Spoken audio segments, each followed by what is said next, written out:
Hello and welcome to this special webinar from the South China Morning Post's SCMP Plus about the two sessions, China's biggest political event of the year.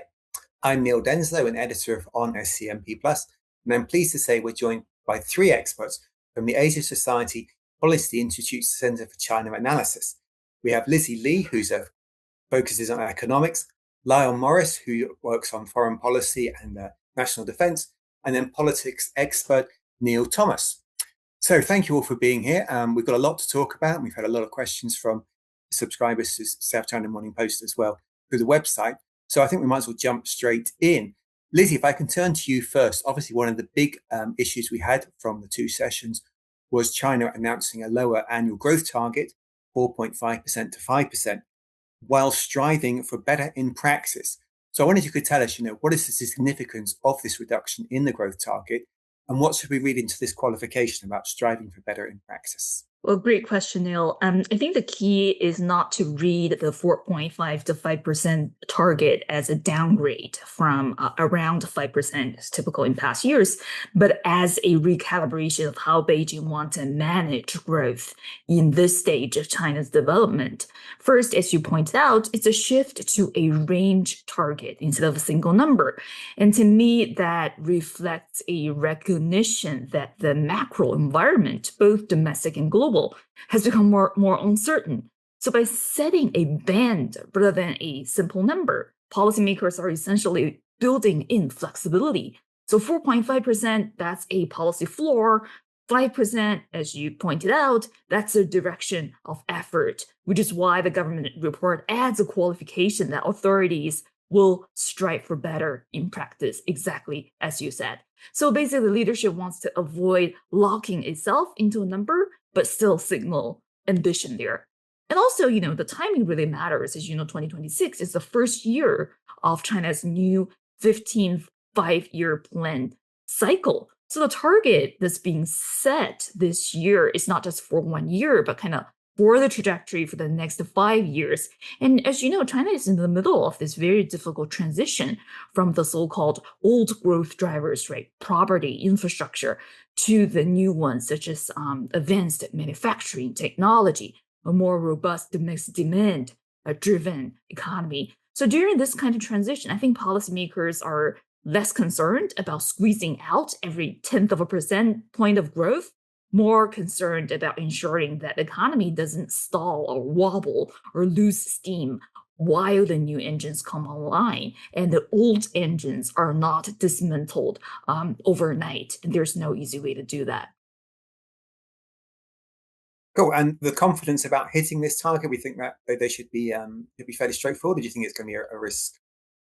Well, I am quite confident that we're going to hit this target. First, the lower band isn't that ambitious. And if growth did turn out to be lower than expected, policymakers still have a whole suite of tools it can deploy later in the year, including physical tools.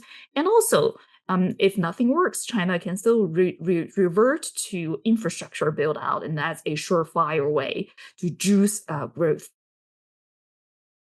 Cool, thanks. Okay, well, let's turn to Lyle now for a question on your area. What, obviously, it's foreign policy. What did we learn from the two sessions about the China-US relations, particularly given we have this Trump-Xi coming up in a few weeks' time?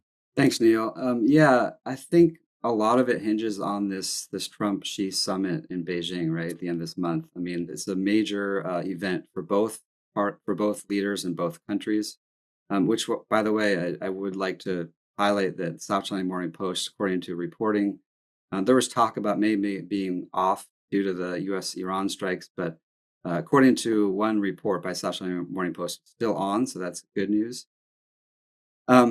So yeah, as I said, I think both leaders are very keen to score political wins for their domestic audiences. Both desire kind of a reprieve from the trade and tech tensions on both sides. So yeah, as far as the meeting itself, I think they'll extend the parameters of the agreement they reached in Busan. They'll have, I think you would expect a few token trade deals on U.S. soybeans and jet engines, for example. I think Trump will signal some kind of willingness to reduce tariffs on China. That's one of Beijing's main asks, right? And then I think fentanyl will be announced in some way, because I think both sides see this as an area where they both made progress. But overall, I think, make no mistake, the summit will, not stop or arrest the fundamental trajectory of U.S.-China strategic rivalry in the near term. I think this trajectory has kind of taken a life of its own beyond these two leaders, which, as you all know, encompasses, trade, tech, national security issues. So these tensions will remain well beyond the summit and are, fairly systematic in nature. I would just end by highlighting, it was noteworthy to me that Wang Yi, during his press conference at the two sessions, struck I would say, a conciliatory tone about U.S.-China relations. He said that, Xi himself had brought the bilateral relationship back. The quote is back to an even keel after ups and downs. And Wang also added that this year would be a, quote, big year for ties with high-level exchanges on the agenda. So I think overall, both leaders see the summit as an opportunity to inject stability into the relationship, and both, there's a lot on the line for both countries. Yeah, absolutely. I could just follow up with one of the questions we got through the website. Obviously, we've got the midterms in the US coming up later on this year. How do you think that's going to impact the US-China relationship? I guess the summit, the months this year, and then obviously moving on into the future. Yeah, I mean, I think generally midterms don't have a big impact on U.S.-China relations. It's more about U.S. domestic politics. But if the trend lines continue, it seems like the Democrats may win back the House, and there might be more seats by Democrats in the Senate. So it just means more tension and roadblocks in the Senate and House when it comes to passing legislation. The China issue in the Congress is pretty much bipartisan now, so both sides of the aisle have similar views on China as it being a challenge, a challenge to U.S. interests. But it definitely will hamstring Trump's domestic agenda for sure. So I think we would expect that to happen. Okay, great. Neil, see if I can ask you one for the China politics side of things. Going back to the two sessions a bit more directly. Obviously, we've had President Xi Jinping in power in China since 2012, and he's going to be turning 73 this year, I think. What did we learn from the two sessions in terms of about personnel? We've got a leadership reshuffle coming next year, and obviously, is there anything more long-term about the succession planning? Great question, and always good to hear from another Neil. We have the 21st Party Congress coming up late next year, when we'll see a new Politburo, a new central committee being appointed. So that's actually pretty soon in Chinese political terms. But at the same time, the two sessions is not usually a major kind of forum for big personnel moves, either promotions or purges. So we didn't get a whole lot of new information from the last couple of weeks. But some of the things that did register in this kind of pageantry are the moves of provincial officials, which have happened previously, but become more visible in these types of forums. So we saw in the Presidium of the National People's Congress, the kind of ad hoc body that runs the day-to-day business of the annual parliamentary convening, we saw 3 new faces of provincial party secretaries who have been promoted since the last National People's Congress a year ago. And that's significant because we know from past practice that it's usually around this kind of times that some of the major promotions happen that could signal who is in the running for a promotion to the Politburo after the party congress. So the 3 new faces were in Xinjiang, Chen Xiaojiang, who replaced Ma Xingrui as the party secretary. The last few Politburos have had the party secretary of Xinjiang as a member, so it looks likely that he'll be promoted. Inner Mongolia, we have a new party secretary in Wang Weizhong, who replaced Sun Shaocheng, who was purged in the last few months. So in Mongolia, it's a kind of poor province. There are some issues in terms of, managing ethnic relations. It's been a proving ground for senior leaders in past decades. So that's certainly one to watch. And we might get into this later in the conversation, but the other kind of major personnel thing that I observed was a pretty sharp reduction in the attendance by PLA delegates. So the original PLA delegation to the NPC that was appointed in early 2023 had 281 people. Right now, the official delegation is down to 243 people. So that's 38 less, 36 of whom we know to have been purged, but also many more of those 243 official members were not actually at the two sessions because they are under disciplinary investigation or have otherwise disappeared mysteriously since then. So the last few years of purges in the senior military ranks were kind of on full display for all to see. Yeah, and just to follow up on the three names you mentioned, would you say they represent kind of a new generation of the leadership, or do you think it's more of the same in that way? It's a really interesting question because this generational analysis has been a cornerstone of Chinese elite politics for the last few decades. So each decade kind of brought a new generation and potentially kind of a new outlook on Chinese politics and how to govern the country. So going from Deng Xiaoping to Jiang Zemin to Hu Jintao to Xi Jinping. But now we have kind of a break with Xi Jinping in that turnover at the very top leadership. So as everyone probably knows, he broke the emerging norm of only serving 2 5-year terms. He's onto his third term. In all likelihood, he'll get a fourth term after the 21st Party Congress next year. And so that's actually had the effect of making promotions come later in a lot of other cadres' careers. The average age of new ministers and deputy ministers has been increasing over the span of Xi's leadership. And so we kind of have a bit of a bottleneck, and perhaps we're going to be skipping the kind of 1960s generation. Xi was born in 1953. And, it's the people born in the 1970s that maybe in 10 to 20 years' time are going to form the backbone of the next leadership. So right now, just a lot of continuity. It maybe matters less than previously in terms of who's actually getting promoted to these really senior positions, because Xi is so dominant in the elite politics side of what's going on in Beijing. But every promotion potentially sets someone up for something bigger down the line, because we don't know what politics is going to look like in any country in 10 years' time. Yeah, absolutely.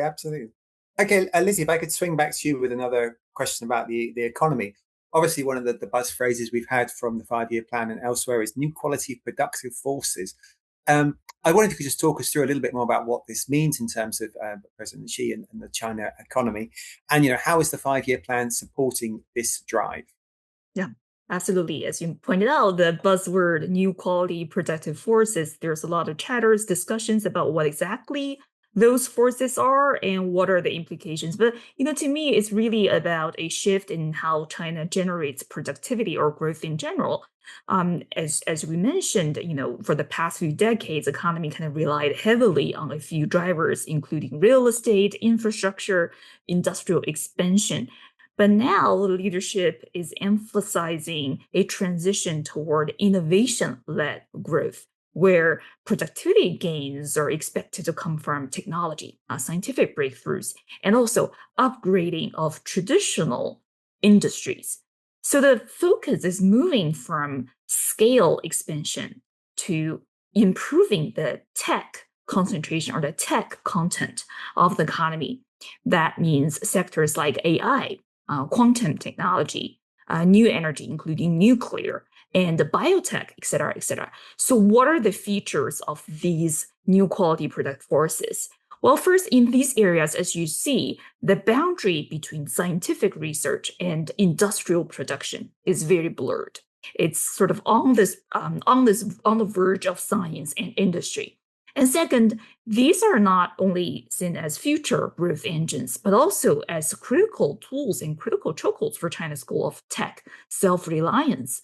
especially given export controls and intensifying geopolitical competition, especially with the United States. So one concept you hear a lot in the discussion of new quality productive forces this year is the idea of full process innovation chain. The thinking is that innovation can't just happen in isolated breakthroughs. It requires a complete pipeline from basic research, development, commercialization, and finally large-scale industrial deployment and application. I think that's where the new 5-year plan comes in. As you can see from the document, it tries to strengthen every link of that chain, especially the weak points in that chain. There's much more emphasis on basic research. There's stronger language on coordination around key core technologies. Basically, the idea is to bring together the party state, universities, and industries to tackle those strategic bottleneck. And the other big focus of Xi's philosophy to new productive forces is the focus of the impact of technology on the real economy. And this is very salient in the AI Plus initiative. The idea is to make sure that tech breakthrough can actually help the broader economy, not just tech for tech's sake. And critically, I think you also see a lot of language on tech financing. The idea is the old state capital system is not sufficient to support frontier tech. So how do you help startups and innovative private companies to get the capital they need? Well, capital market reform will be a key watch point when it comes to supporting new quality productive forces, which is critical for frontier innovations. As you know, R&D burns through a lot of cash very quickly. Yeah, just to follow up on that, you make an interesting point about the shift towards development and basic research. I guess, I mean, traditionally, if I'm talking about investing in China, I'm building a factory, I'm building a power plant, whatever it may be. If I throw money at it, I know I'm going to get a power plant. I know I'm going to get a car factory, whatever it may be. Research and development is obviously a much more hit and miss by definition process. I throw money at research, it may or may not pay out. How are we going to manage that transition in terms of having a different perspective on research? And sometimes it's not going to work. Yeah, this is a great question. I'll just point to one sector as an example, biotech. In biotech, there's the famous 3-10. So, for a molecule going from science discovery to final commercialization, it frequently takes more than 10 years, requires more than $10 billion investment, and the success rate frequently less than 10%. So this is a high risk, high reward industry. And the old risk-averse, bank-dominated state capital system is just not suited for this kind of investment. VCs, right, PEs, should play a very important role here as well as a capital market. But in the past few years, China's VC environment has significantly chilled. So I think now China needs to recalibrate its model to capital market. China will never have a finance-first market, the Wall Street style, deep, fluid, highly volatile, highly bubbly capital market. Real economy is still the focus. But previously, the imbalance has been too skewed toward manufacturing, toward tech, less focus on the virtual, on the finance. I think now there's a recognition that imbalance needs to be corrected somehow. China still needs a healthy capital market to support the kind of manufacturing and tech it needs. And related point to that, as you know, China has been talking about pivoting to domestic economy, pivoting to domestic household consumption. Well, household wealth has taken a hit because of property market downturn. And property market is such a huge part of Chinese households' balance sheet. So how do you repair Chinese households' balance sheet? A policy proposal I've been hearing is to have a more stable, a more well-functioning capital market, domestic stock market to support household wealth balance sheet repair. And for that, there are policies like dividend payout, but also, having a robust capital market, having Chinese households' wealth more anchored in a healthy stock market.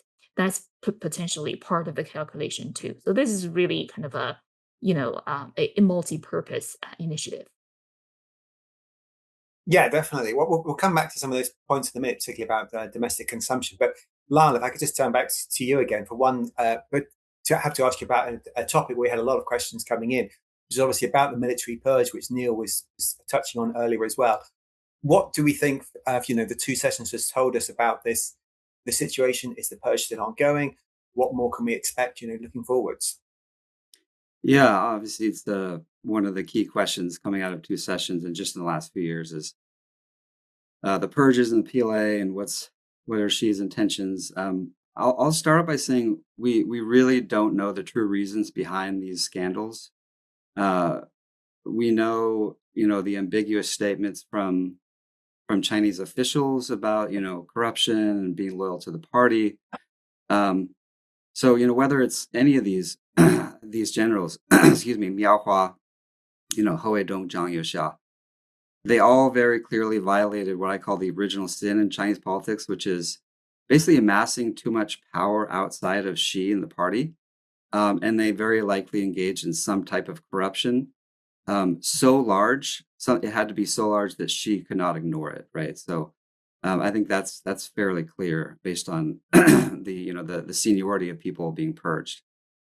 The PLA Daily came out with an article just after Zhang Youxia was purged, and they had a few interesting quotes. It said, that Zhang seriously betrayed the trust and expectations of the party and the Central Military Commission, and seriously trampled on and undermined the chairman responsibility system that affected the party's absolute leadership over the military.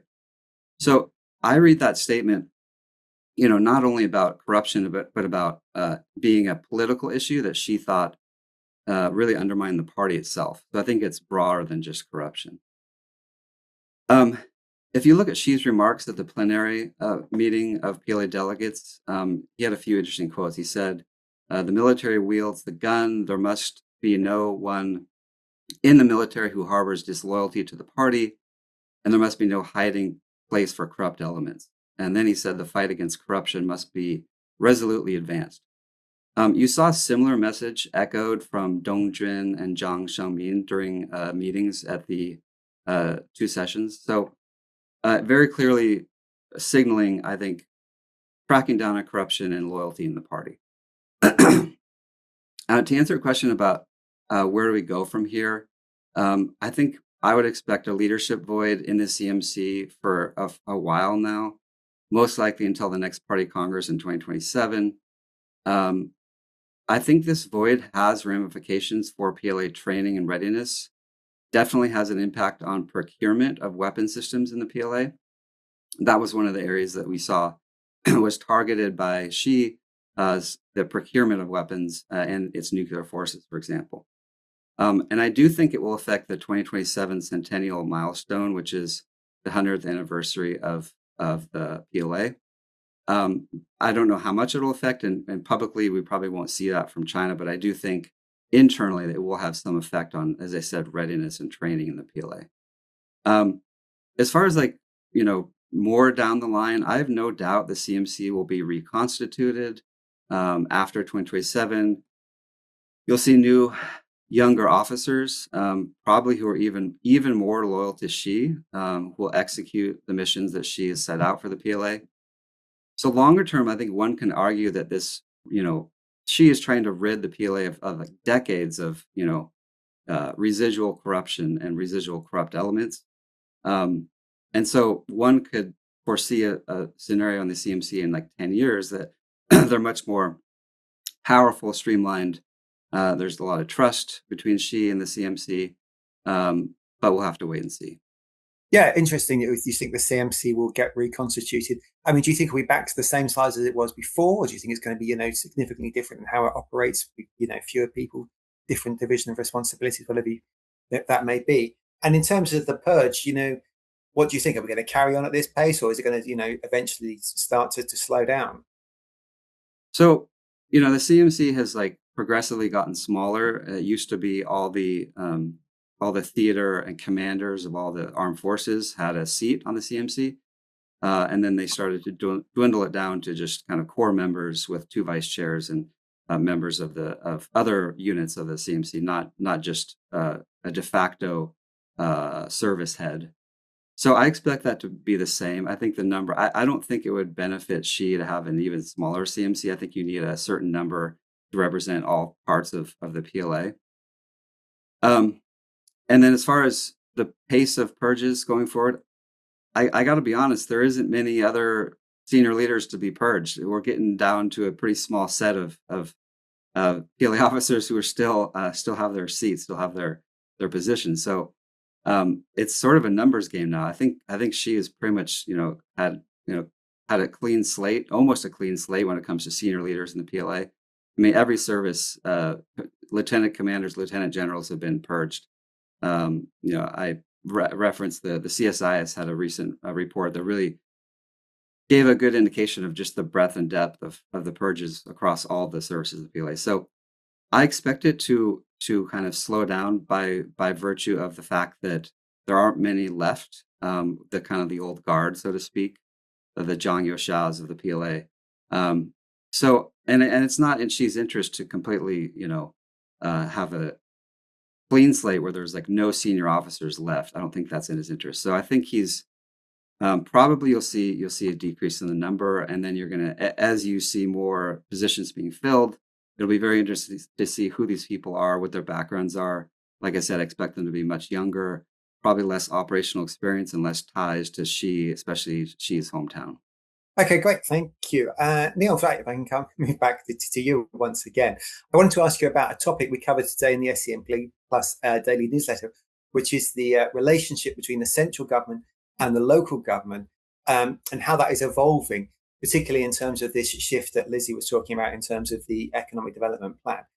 Obviously, a big problem with the local government is a lot of debt, and at the same time, the central government is trying to get this under control, or perhaps not having as much direct influence as some people might think. So how do you think this relationship is going to change moving forwards? Well, that's a great question. I mean, local central government relation really is a crux of how the Chinese system works. And as you pointed out, physical tax relation, it's been skilled for many decades. And I think there got to be some kind of reform to shift the burden of spending more toward the center and shift the tax revenue more toward the local government. But again, fixing the entire architecture of local central physical relationship is going to be a challenge. So I don't expect this reform to be taking place overnight. I would just add to Lizzie's point that the trend's obviously been towards more centralization under Xi. That's a very well established fact, but it's still really difficult to govern a country like China, right? I mean, it's an enormous landmass, 1.4 billion people, literally millions of cadres and other public servants that are within the broader party state system. So it's really difficult. Xi can't just click his fingers and get things done in a neighborhood committee in rural Qinghai or something. I mean, that's just, it's a long way away from the Zhongnanhai leadership compound. And Xi is actually complaining all the time in internal speeches about how local cadres don't understand his new development vision. They don't, listen to what he's saying. They're still obsessed with, vanity projects and getting quick wins on the board so they can get promoted. And so, he's made some progress. He's certainly a more kind of powerful ruler than his immediate predecessors like Hu Jintao and Jiang Zemin. But there's still a lot more to do in his view. And I think something that's important that's been emerging, recently that plays into all of these conflicts between central and local governments, including debt, but many other things, is the signals about a potential update to the Cadre evaluation system. There's been a campaign that's been launched recently about developing a so-called correct view of government performance, which is basically Xi Jinping's view of high quality development and less high debt property construction and more focus on environmental protection, social welfare, innovation, all the things that Lizzie was saying at the top of the conversation. And this, this really matters because these are the incentives that might be changing for local officials to get promoted. Previously, it was pretty simple, right? It's GDP growth and don't have any big social incidents, and that was enough. That has already been changing somewhat over Xi's tenure, but this new big campaign, coming right at the launch of the 5-year plan suggests that there might be, perhaps a greater magnitude of change in how the center evaluates local performance. And we're going to wait and see exactly what that looks like and how it influences behavior, but it's certainly significant. And the overarching theme is going to be to, keep de-emphasizing raw GDP growth and to focus more on some of these, more sustainable approaches to development. Yeah, I mean, you mentioned the changes to the assessment regime. That was obviously something we were talking about in the newsletter. It seems like they're shifting into kind of a bit more woolly stuff, if I can put it that way. You can measure how many, tons of steel you've made or whatever the case may be. But talking about, the environmental impacts or the national impacts of decisions you're making within your province, I mean, can we realistically measure that stuff? How can it be, put into some kind of number or scoring system, I guess, within an evaluation system? And more broadly, I guess, is that enough to really drive through the changes that she's looking for? Well, it's the approach that she has adopted. I think it's not going to be enough to solve this problem once and for all. I mean, for literally millennia, Chinese rulers have faced the problem of the mountains being high and the emperor being far away. You can get away with a lot more if you're a long way from the leadership compound in Beijing. So I think that it's certainly a watch point. It's certainly important, but as to whether it solves this long-term governance problem, I think that's a lot less likely. But it's it's a question like, will we actually get much insight as outside observers into what this actual change is going to look like? Probably not directly. We'll have to kind of pick it up from, having conversations with people, from reporting. It's going to be one of the big watch points, I think, for the next 5 years. But I mean, having metrics is important. And we've actually seen already some progress over Xi's leadership in some of those things you mentioned. So, for example, on environmental goals, like it's very easy to tell the level of air pollution in one place compared to another. And there's actually been a huge reduction in PM 2.5 air pollution since Xi became leader. And a big part of that is, central environmental inspections have become a really common tool of governance. And that's kind of one of the, the advantages of having a more centralized and strong system. When there are targets that are clear and easily measurable, it's, you're better able to enforce those. Where the centralization it struggles more is when you have these complex structural issues that you can't just measure with one data point, like air pollution, or even things like increasing the number of nurses or childcare spots, all things that are actually part of the previous and the new 5-year plan. But in itself, those numbers aren't necessarily going to get you to a point where people feel that, oh, my social welfare has significantly improved over the last 5 years, or to make a dent in trying to rebalance the Chinese economy towards household consumption. I think there'll certainly be progress, but it's going to be an uphill battle. Yeah, and you mentioned rebalancing the economy towards consumption, which is the next thing I was going to ask Lizzie. So that's a great transition for me. Obviously, that was a thing that featured a lot in the 5-year plan. Was talking about boosting consumption. Kashi, why is this important? For one thing, and what is the 5-year plan laying out in terms of trying to achieve this goal of getting more domestic demand going? Yeah, so great question. I think this is probably the most highly controversial question if you ask, China, economic policy watchers. I think the honest answer is policymakers do want to boost consumption, but the way the political system operates means that investment and supply side tools still dominate in their approach to how they boost consumption in practice. So if you look at the messaging coming out of Beijing, consumption itself has clearly been elevated.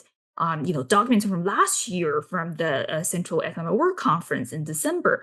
This year, even earlier, repeatedly stressed building a domestic demand-driven economy, strong internal market. But the fact that consumption keeps appearing at top of the agenda, but there's very little movement toward actually pivoting toward consumption, I think also reflects the reality that it is really difficult to move the needle when it comes to domestic demand and consumption. Part of the challenge is structural. Part of the challenge is related to China's broader macroeconomic reality at this point. Well, first, consumption by definition, that's a slow-moving variable. In economic jargons, it changes with other factors like employment, income, expectations, wealth, etc. So it's not an independent variable; it's a dependent variable. And the Chinese household nowadays continue to save a relatively large share of the income. Part of it is cultural. Part of it is the damage of household wealth after the property market downturn, as I talked about earlier in this program. And part of it is the still fragile domestic economic outlook after COVID. And part of it is because of China's longstanding weakness in its social safety net, right? Healthcare, pensions, child support, et cetera, et cetera. So how are policymakers trying to address this? Well, you do see a few new initiatives in the 5-year plan and related documents coming out starting late last year, but also reinforced this year. There are plans to support 50 pilot cities, including Beijing, to develop new consumption scenarios. So these are things like new sectors, new venues, new services, new experience-driven consumption, so more innovative ways to consume. Another big focus is on service consumption, such as musical performances, concerts, right? Sporting events, tourism. There's also this push to open up more service sector to foreign investments, which I think will be interesting to watch, including areas like medical service, foreign-owned hospitals, et cetera, et cetera. So that will be quite interesting to watch this year, how it will unfold. A third focus this year is tapping into lower tier market, or 下沉市场 in Chinese. So basically smaller cities and county economies. Surprisingly, these regions actually account for over 70% of China's population and roughly 60% of retail. So policymakers are seeing significantly untapped consumption potential there in lower tier cities in the rural areas. And the focus there really is about improving basic retail infrastructure. The government report, of course, also talks about ways to raise household income, increase dividend payout from listing companies.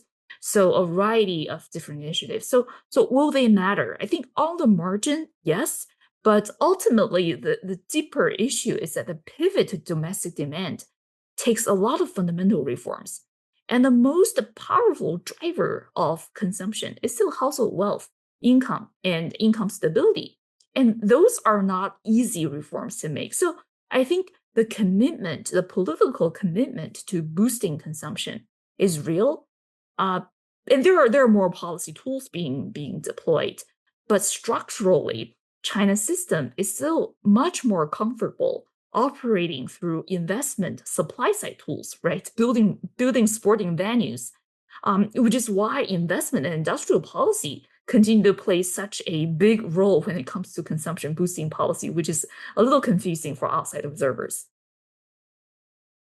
Yeah, just to follow up on that, I mean, one of the things notable from the 5-year plan, I think we talked about they were targeting a notable increase in consumption share of GDP, rather than a hard specific number, 50%, 60%, whatever the case may be. I mean, were you surprised by the lack of a specific number? And do you think that would have helped in terms of giving people something to really focus on and really showing that this is a priority, this is something we really need to think about? Yeah, I mean, I think a common misperception is to treat China's 5-year plan as a literal economic roadmap, right? As if it spells out exactly what the government will do and how it will do it. But I think that's reading it the wrong way. I think the plan is better understood as a tool of political communication within the Chinese system. I mean, its purpose really is to signal priorities and shape the behavior of officials across the bureaucracy, not necessarily unveiling a national target for the entire economy to coordinate around it. There's no way to do that. As you know, China is complicated, and as Neil pointed out, local bureaucrats' realities they face every day vary drastically across different regions and localities. So it's really a coordination tool, kind of serves to make clear what kind of initiatives are politically valued, which is why I agree with Neil. The most important development this year is probably Xi Jinping's publication before the 2 sessions, this new volume on the correct view of bureaucratic performance, which is a sign of how bureaucratic KPIs will be redesigned. I think what ultimately shape whether China can hit a specific number of consumption share China is going to hit this year depends less on a national level, on a top level target, than the behaviors inside the system, the bureaucratic incentives, performance metrics, promotion criteria, and those internal evaluation targets that are not made public for local officials. So I think the direction is clear. Local officials are encouraged to launch new initiatives and experiments and pilots to boost consumption. But I think by not spelling out a target might actually be the smart thing to do. As you know, those hard targets can distort incentives and sometimes it can be counterproductive. Yeah, thank you very much. Lyle, if I can move back to you again for a defense question. One of the obviously big topics always is Taiwan. And there was an interesting change of phrase in the government work report this year, talking about a resolute crackdown on separatist activities, as opposed to oppose separatist activities a year ago. What do we think of the significance of this change, and the wider policy towards Taiwan? Yeah, it's a good question. It was a subtle change, but I think it's important. I mean, the way I see it, it follows kind of a trend in recent years of Xi and Wang Huning and Premier Li being more overt about Chinese frustrations with trends in Taiwan under Li Qiang. So this new phrase is, to quote, resolutely crack down, I think just ratchets up the pressure and the tone and tenor of the Taiwan issue from Beijing's perspective. And from their perspective, it's very clear they see Li as being much more vocal and public about advocating for Taiwanese independence. I think it's pretty clear they see him as sabotaging peace across the strait. So, I don't worry too much about, given the PLA purges, as I mentioned earlier, I'm not worried in the near term about some major Taiwan contingency. I'm more worried about kind of marginally chipping away at the status quo by both Taiwan and China, and what that means for Beijing. But one of the problems I see with China is its leverage over Taiwan in the political sphere, I think, is weakening. So China's turning more towards the military instrument of power, right? So more exercises, more joint training exercises around Taiwan, much larger, much more broader in scope, because that's how they're signaling. It's a signal to Taipei, and that's one of the signals they feel is very clear. So this trend, I would say, is not great for peace and stability across the strait or for the region. So at the end of the day, I think Xi does not want a major military crisis with Taiwan. He very clearly wants still peaceful reunification. That's the term he keeps using. The day we see peaceful dropped in across party statements is a day to be more worried about trends in Taiwan. But for now, we continue to see the word peaceful. But again, going back to the Trump-Xi summit, I think I'm pretty sure Taiwan's going to be raised. I think Xi is clear in his signaling that Taiwan is going to be top of mind for him. We'll have to wait and see how Trump reacts. And of course, there's 2 levels to this. What Trump says publicly about Taiwan and what he says privately to Xi. I expect Trump publicly to repeat U.S. policy on Taiwan and not change his rhetoric on that. But privately, we'll have to wait and see if we get some kind of readout about what he said to Xi behind closed doors.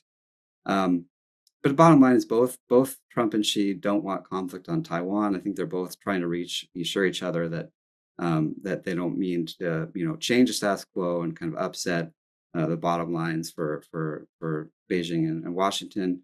But again, this April summit is going to be key for how Taiwan is framed, both on the Chinese and U.S. side, and kind of what comes out of it.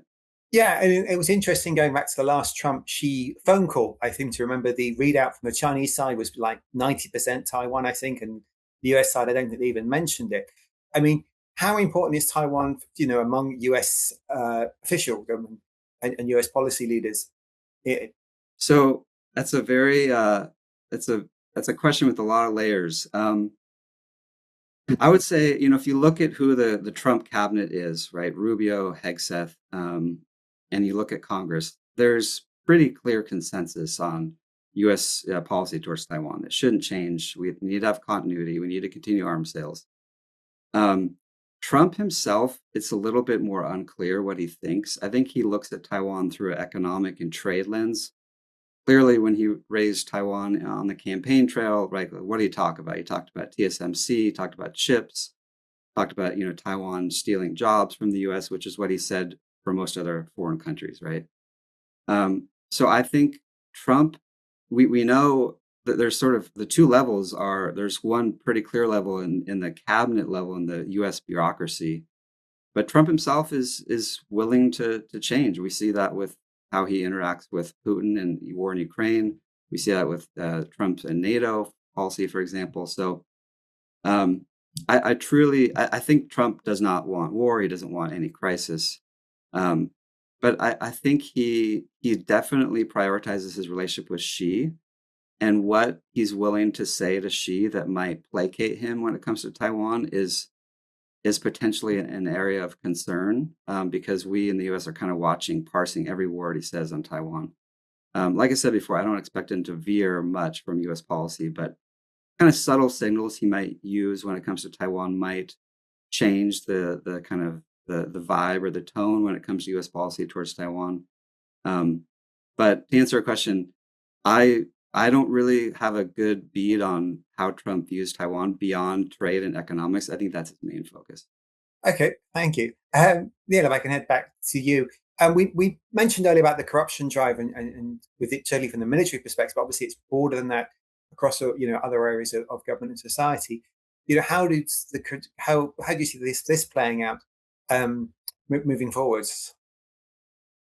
There's certainly no sign of a slowdown anytime soon.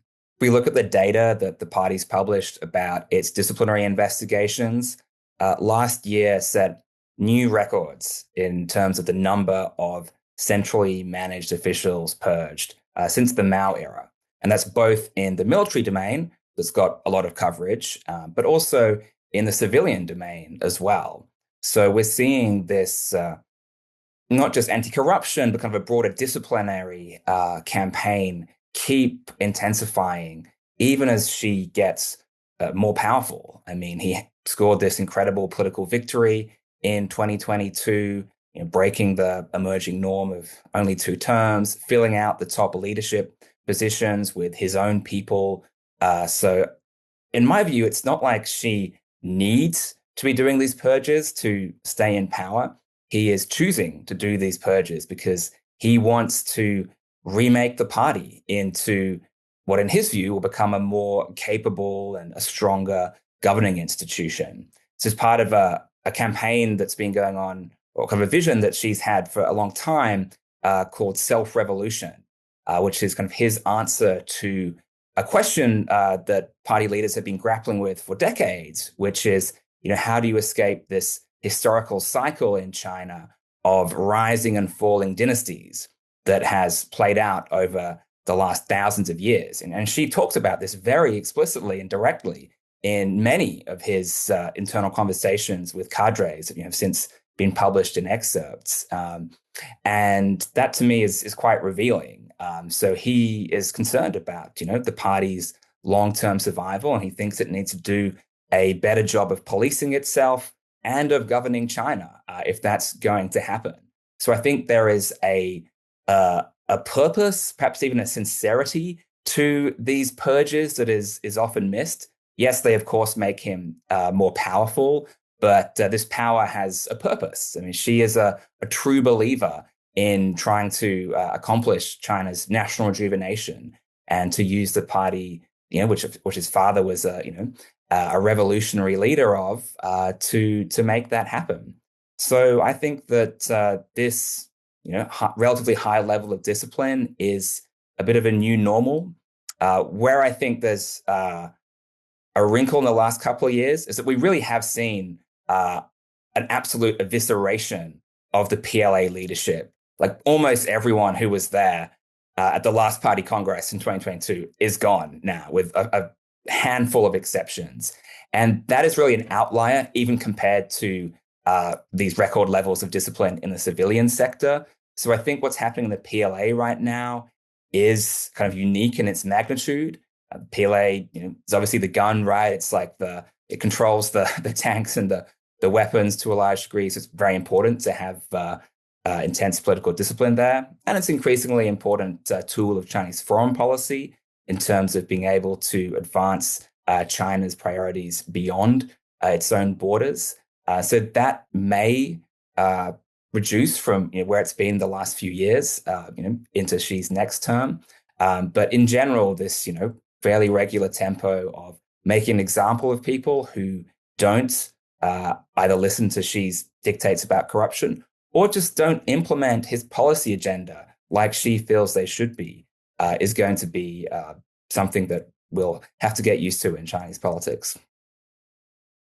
Yeah, you mentioned the contrast between the military and the civilian side. Obviously, we've had purges at very, absolutely the absolute top of the military, but less so on the civilian side. Do you think that's will never change? People at the top in the civilian side, are safe, or is it, a question of, they know they need to be paying attention?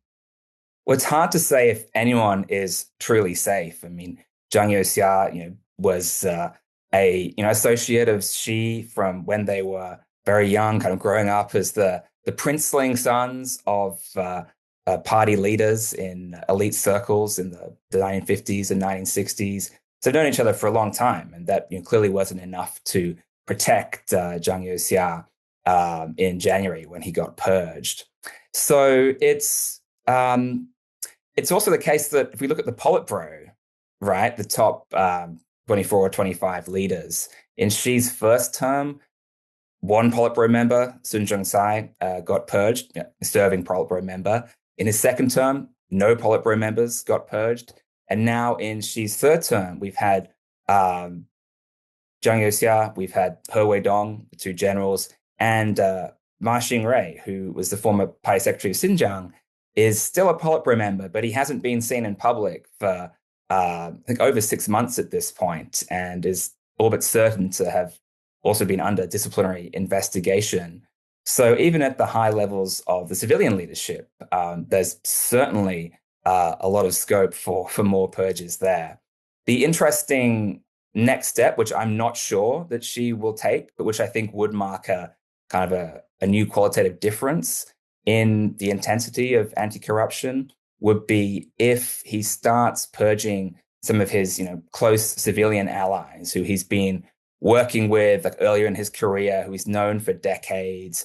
I mean, people like He Lifeng, or people like Li Qiang or Cai Qi, that kind of true inner circle hasn't really been touched yet. I mean, Zhang Youxia, because he was in the military, it's very stovepipe from the civilian bureaucracy. There's not a lot of time that, civilian and military leaders actually spend working together. So there's a question about just how close were Xi Jinping and Zhang Youxia. We don't actually know for sure. But we do know that he worked hand in glove with many of these civilian leaders for years or even decades. And if those people started to get taken down, then I think, we're in a much more unstable and kind of nakedly political environment in Zhongnanhai that could, really kind of undermine some of the policy goals that Xi is trying to pursue. We're not there yet, but that's kind of the major watch point for me. Okay, great. Right, I'm conscious we're getting a little bit closer to time, so let me just whiz around with one last round of questions. Just hopefully squeeze that in.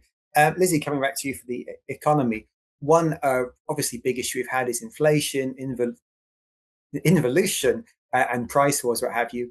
There's a goal in the goal to get inflation back up to 5%. I think it's been around zero for about 3 years now. Are we going to get to 2%? Is the government doing enough? What are the challenges they're really facing there? Right. So great question. Again, I mean, to understand the 2% inflation target, I think it's important to point out first, that's not the CPI target. It's the overall target of inflation, which includes both consumer and producer prices. And if you look at CPI number, last year CPI was essentially flat, right, at zero, with some fluctuations, which tells us something quite important about the current state of China's macroeconomy. As economists will say this reflects a mismatch between strong supply and weak demand. And when prices stay that low for too long, it might work in the favor of consumers in the short run. But at the long term, at the macro level, it creates a host of different problems. I mean, companies face shrinking profits, and that translates into slower investment, slower hiring, and that eventually feeds back into slower income growth for households. So ultimately, it's not a good thing for consumers. So I think it's important to realize that policymakers seems to be increasingly viewing very low inflation as a risk, not a good thing. Not that things are cheap. Why is it not great? And if you look at how Beijing wants to address this issue, several policy areas are emphasized. The focus now is very much on addressing excessive evolution style price competition. As you just saw from the presser this morning, China is actually gonna legislate anti-evolution price war, anti-evolution price competition. Basically, the idea is to not encourage or restrict firm from cutting prices. This will help more on the producer price side. Relatedly, there's also an effort to stabilize asset markets, including housing and financial market, because stronger household balance sheet tend to support price dynamics. And another interesting movement is from the monetary policy side. Is at the end of last year's Central Economic Work Conference, policymakers actually explicitly said that promoting reasonable price recovery should become an important consideration in monetary policy. So basically putting recovering price on a similar footing with growth stabilization. So that's quite significant. So will China actually achieve 2 percentage points inflation this year? I think most forecasts would suggest a gradual and uneven recovery rather than a sharp rebound. But I think we're well on track to achieve that at this point. But I mean, just take a step back. I think the very raising that price recovery is key. That itself is significant. I mean, in the past, China's inflation targets were often around 3%. And the focus was on preventing inflation from rising too fast. So now we're seeing this reversal in policy logic from preventing inflation to encouraging price to recover moderately. And so, if we manage to push the economy back toward a more positive price cycle where demand strengthens, price is recovered, profits improve, and household income rises, I think that will create a kind of virtuous cycle that policymakers are trying to build when it comes to boosting domestic consumption. Okay, thank you. Sorry, let me just quickly get one in for Lyle as well here. One we had a lot of questions about on the website, obviously, is the conflict in Iran and and China's response to it. Some people thinking maybe they could have done more.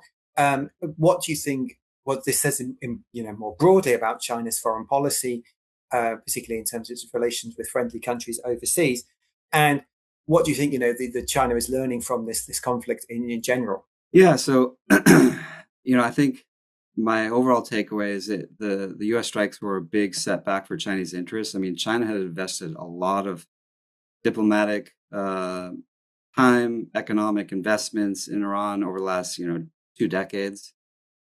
Tried to really position itself as kind of more of a neutral power of choice juxtaposed to the U.S.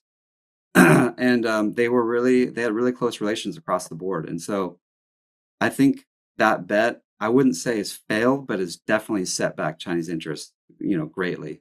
But I think longer term, I think Beijing is sort of waiting to see how the chips fall. And now we see the Ayatollah's son is in charge. If he follows in his father's footsteps, he will be in a similar way closer to Beijing. So I think longer term, I think Beijing is going to be able to recover and hope that they have a good relationship with the new leadership in Tehran. But also, China's been preparing for this scenario. I think they saw the writing on the wall. The 12-day war in the summer of 2025, when the U.S. bombed Iranian nuclear sites, I think they started to develop contingency plans. So that included things like, building up their own petroleum reserves, building up other relationships in Gulf states. So I think that they were prepared. I don't know if they foresaw as complete of destruction of the Iranian military as has occurred. So I think they were quite shocked by that. A couple of things I'm interested in. First is there's this new envoy by China, Jai Jun, who recently he's actually now in the Gulf. He met with the Secretary General of the Gulf Cooperation Council. So he's trying to mediate. We'll see how that goes, but I think that's noteworthy.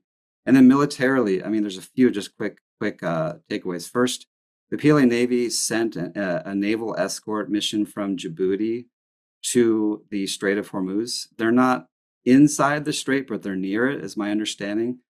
So we're all, we'll have to wait and see if the Chinese Navy starts to escort, oil and energy transits. I expect that they would. I think the U.S. is starting to do that, so I would expect China to do the same. And as far as lessons learned, I mean, the first Gulf War was a major turning point for the PLA as far as like informatized warfare.